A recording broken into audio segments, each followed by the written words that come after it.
जोड़ता है।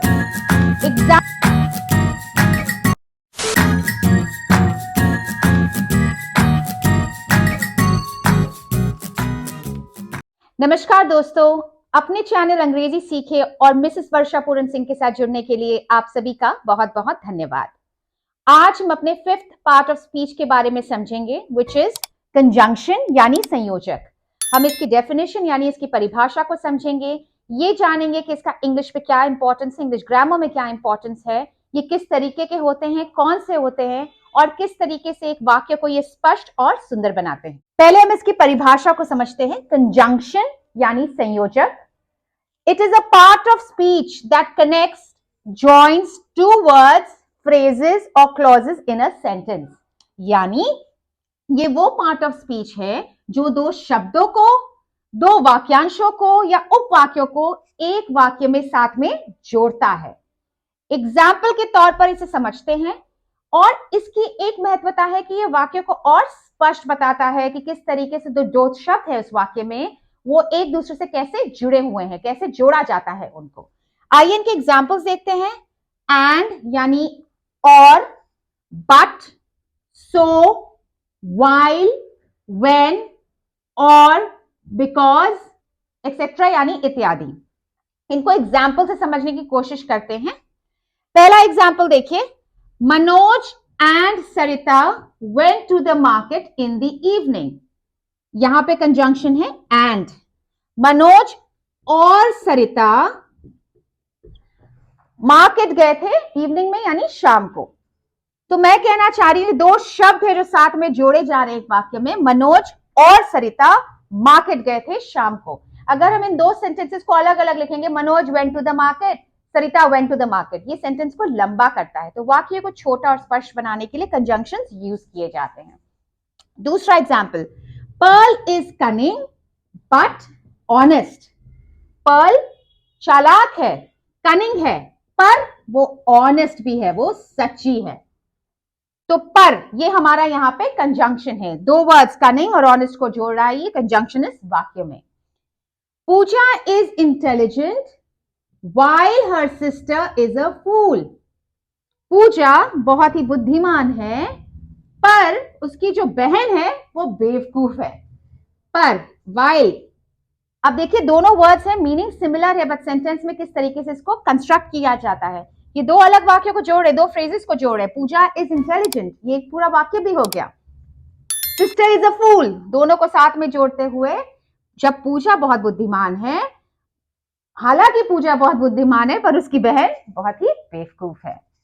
चौथा example, when he comes I shall leave.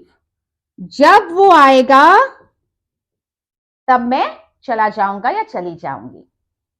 Stay here और गो अवे, दो फ्रेजेस हैं, स्टे हियर यहां रुक जाओ या चले जाओ, go away. We went by bus because it was cheaper. हम बस से गए क्योंकि वो सस्ता था। चीपर यानी सस्ता। आप न्यू वर्ड्स भी सीखते जा रहे हैं दोस्तों, ट्राई कीजिए, इनको यूज करते रहिए। वी वेंट बाय बस एक वाक्य आप बोल सकते हैं, इट वॉज चीपर, क्या चीपर था। तो ये दोनों वाक्यों को साथ में जोड़ा जा रहा है, वी वेंट बाय बस क्योंकि वो सस्ता था, बिकॉज यानी क्योंकि। Puran didn't reach office on time, ये पूरा वाक्य हो गया। पूरन ऑफिस टाइम पर नहीं पहुंचा इसीलिए, so the boss got angry, इसलिए बॉस उनसे गुस्सा, एंग्री यानी गुस्सा। तो दो फ्रेजेस को हम जोड़ रहे हैं, एक सेंटेंस है पूरा, ध्यान दीजिए। Puran didn't reach office on time, हम बोल सकते हैं वो ऑफिस नहीं पहुंचे, तो उससे क्या हुआ, इसीलिए या तो उनके बॉस उनसे गुस्सा हो गए। तो ये कुछ एग्जाम्पल्स है आपको समझाने के लिए कि कैसे दो वाक्यों, दो शब्दों को, दो वाक्यांशों को या उपवाक्यों को जब साथ में जोड़ता है, उस शब्द को हम संयोजक या कंजंक्शन कहते हैं। अब इनको ये तीन अलग अलग टाइप्स के होते हैं। वैसे तो कुछ अगर आप डिफरेंट वेबसाइट्स में देखें या बुक्स में देखें और भी डिटेलिंग और भी सबसेट्स में समझाया जाता है, पर कंजंक्शंस वैसे मेन तीन तरीके के होते हैं। आइए इनको समझते हैं। तो दोस्तों आइए अपने पहले टाइप के कंजंक्शन को समझते हैं। हमारा पहला जो कंजंक्शन होता है, the first type is called coordinating conjunction यानी समान पदीय संयोजक। इसकी डेफिनेशन क्या होती है, यानी इसकी परिभाषा क्या होती है? इट कनेक्ट्स और joins those items that are grammatically equal, जो समान पद के हो, दो शब्द जो एक तरीके के हो, दो फ्रेजेस या दो क्लॉजेस, कोई भी समान पद, समान श्रेणी या किसी भी समान शब्दों के जो वाक्य या क्लॉजेस, उपवाक्य को जोड़ रहा हो साथ में, उस कंजंक्शन को हम कहते हैं कोऑर्डिनेटिंग कंजंक्शन। इसका मतलब ये नहीं है कि वो दो शब्द सेम मीनिंग के हो, यानी उनका मतलब सेम हो। दो शब्द जिनको आपस में रिलेट किया जा सके, उनको जब वो साथ में समान पद के जो शब्द है उनको साथ में जब कोई वाक्य में कंजंक्शन जोड़ता है, तो उस टाइप के कंजंक्शन को हम कहते हैं कोऑर्डिनेटिंग कंजंक्शन। ये सिर्फ 7 तरीके के होते हैं। पहला, फॉर, एंड, नॉर, बट, और, येट, सो। इनको बहुत ही एक आसान तरीका है याद करने का कि ये कौन से 7 होते हैं। इनके सारे पहले वाले जो लेटर्स हैं वो आप नोट कीजिए। अब मैं इनको अलग से लिखती हूं। F for, A and, N nor, B but, O R, Y yet, S so। तो ये वर्ड बन के आता है फैन बॉयज। ये बहुत सारे वेबसाइट में भी आपको मिलेगा, बिकॉज ये बहुत आसान तरीका होता है याद करने का कि कौन से 7 ऐसे कंजंक्शंस हैं which are the coordinating conjunctions. So this, ये शॉर्ट फॉर्म इसका हो गया फैन बॉयज। आइए इन कंजंक्शंस को एग्जाम्पल के साथ समझते हैं। अब I don't like to run और स्विम, दो शब्द को जोड़ रहा है, रन और स्विम को। मुझे ना ही भागना पसंद है ना ही तैरना पसंद है, तो हमारा कंजंक्शन है और। I ate bread and eggs for breakfast, तो दो शब्दों को यहां फिर से जोड़ रहा है, मैंने ब्रेड और अंडे खाया। I ate bread and eggs for breakfast. She was neither surprised nor worried, ये रहा हमारा कंजंक्शन। ना ही वो सरप्राइज थी यानी अचंभित थी, ना ही वो चिंतित थी। दो और न्यू वर्ड्स आप सीखे हैं अभी। He is clever but lazy, अब ये एक पूरा वाक्य हो सकता है अगर हम कहना चाहें ही इज क्लेवर, पर ये किसी एक दूसरे क्लॉज के साथ इसको या वर्ड के साथ जोड़ रहा है। He is clever but lazy, वो चालाक है, तेज है, दिमाग वाला है, पर वो बहुत ही सुस्त है, लेजी है।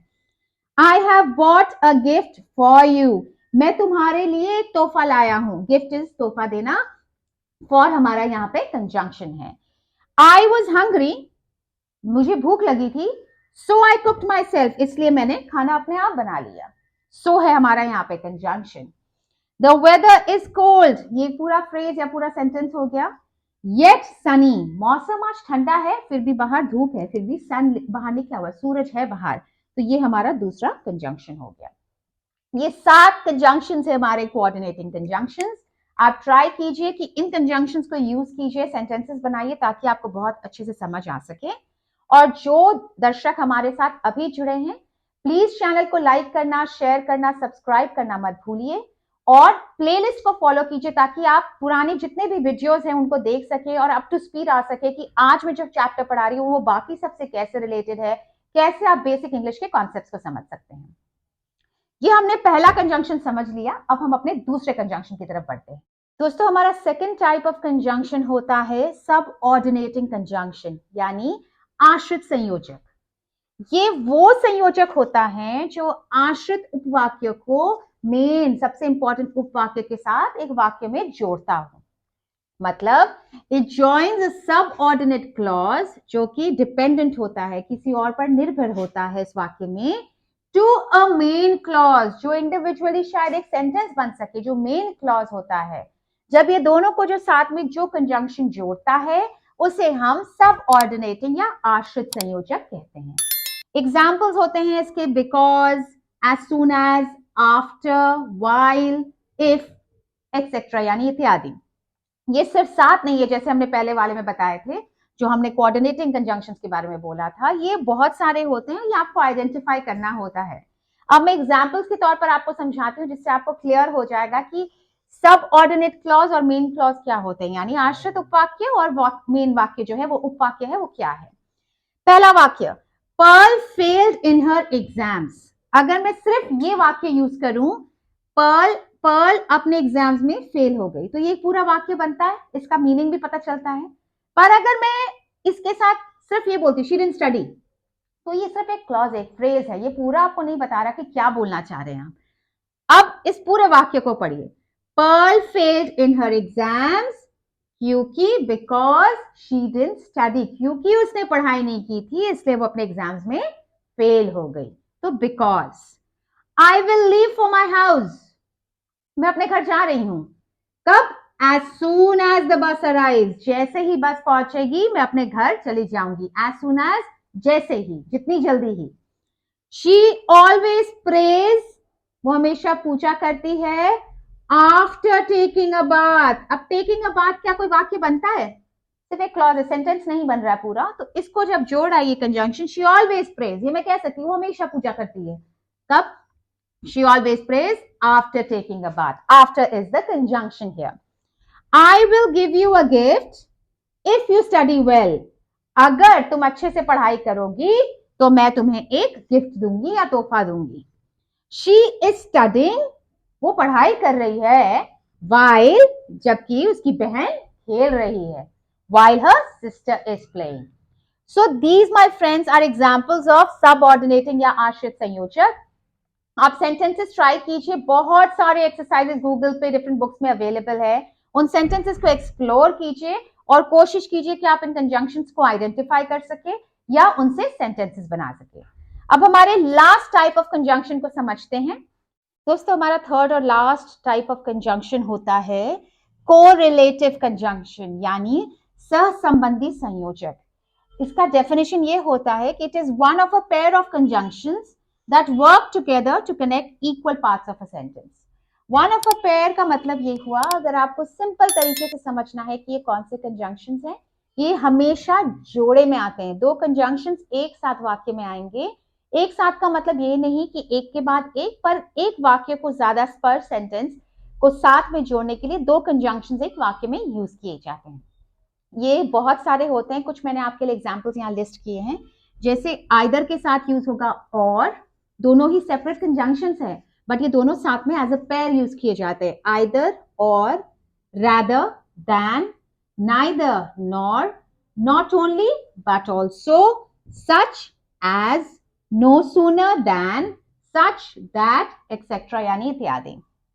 इनको एग्जाम्पल्स के साथ समझते हैं। I am thinking about going to either Dubai or Bali for vacation. Either और, मैं सोच रही हूं कि मैं या तो दुबई जाऊंगी या तो बाली जाऊंगी फॉर वेकेशन। अब मैं ऐसे अगर इस वाक्य को लिखूं, I am thinking about going to either Dubai either Bali for vacation, ये ग्रामेटिकली इनकरेक्ट है, सुनने में भी अजीब सा लगता है, एक वर्ड को आप क्यों रिपीट कर रहे हैं। तो इसको जोड़ने के लिए, और जैसे मैंने कहा वाक्य को और ग्रामेटिकली करेक्ट, स्पष्ट, सुंदर बनाने में ये हेल्प करता है। Either or. Next example, Nisha would rather win than lose, वो जीतना पसंद करेगी, विन यानी जीतना, ना कि हारना, rather than. Third example, Puran neither went to the bank nor to the gym, ना ही वो बैंक गया ना ही वो जिम। पूरन ना ही बैंक गए ना ही gym, so neither nor. She is not only a good businesswoman but also a great mother. वो सिर्फ एक अच्छी बिजनेस वुमन नहीं पर एक बहुत ही अच्छी बढ़िया माँ भी है। So not only but also. दो कंजंक्शंस एक साथ जब वाक्य में जोड़े में आए तो वो होते हैं हमारे कोरिलेटिव या सहसंबंधी संयोजक। ये हमारे तीन मेन टाइप्स के कंजंक्शंस होते हैं जो मैंने आज आपको समझाया है। Coordinating, subordinating and correlative conjunctions. आप प्लीज इनको प्रैक्टिस कीजिए। There are many conjunctions you need to identify. Google पे भी बहुत सारे आपको इन्फॉर्मेशन मिल जाएंगे, बुक्स के थ्रू भी आपको बहुत सारे इन्फॉर्मेशन मिल जाएंगी, जिसके थ्रू कंजंक्शंस को आप जितना प्रैक्टिस करेंगे उतने अच्छे समझेंगे कि कैसे ये सेंटेंसेस को जोड़ते हैं। तो आज हमने कंजंक्शंस को समझा, अब हम अपने नेक्स्ट क्लास पर next part of the speech को समझेंगे। दोस्तों प्लीज इनको प्रैक्टिस करते रहिए और सबसे इंपॉर्टेंट बोलिए। जब आप अंग्रेजी में बात करेंगे तो आप जब वाक्यों को सुनेंगे तो आपको इससे भी समझ में आएगा कि आप सही बोल रहे हैं या गलत, और क्लासेस के साथ इनको रिलेट करेंगे। और अगर कहीं भी आपको डाउट होता है तो प्लीज वीडियोस को बार बार देखिए ताकि आपके थॉट प्रोसेस क्लियर हो सके। और अगर आपके दिमाग में कुछ क्वेश्चन है तो कमेंट सेक्शन में प्लीज पोस्ट कीजिए, मुझे फीडबैक दीजिए ताकि मैं वही समझाऊं जिसकी आपको ज्यादा जरूरत है। तो आज के लिए इतना ही दोस्तों, अपना ख्याल रखिए। जैसे मैं हमेशा कहती हूँ, खुश रहिए, स्वस्थ रहिए, मुस्कुराइए। आप ऑलरेडी अंग्रेजी सीख रहे हैं तो आप ऑलरेडी अपने पड़ाव की तरफ बढ़ते जा रहे हैं जहां आप बहुत स्पष्ट तरीके से, अच्छे तरीके से अंग्रेजी बोल पाएंगे। चैनल को इसी तरीके से लाइक करते रहिए, शेयर करिए, सब्सक्राइब कीजिए। मिसेस वर्षा पूरन सिंह और अंग्रेजी सीखे के साथ जुड़ने के लिए आप सभी का बहुत बहुत धन्यवाद।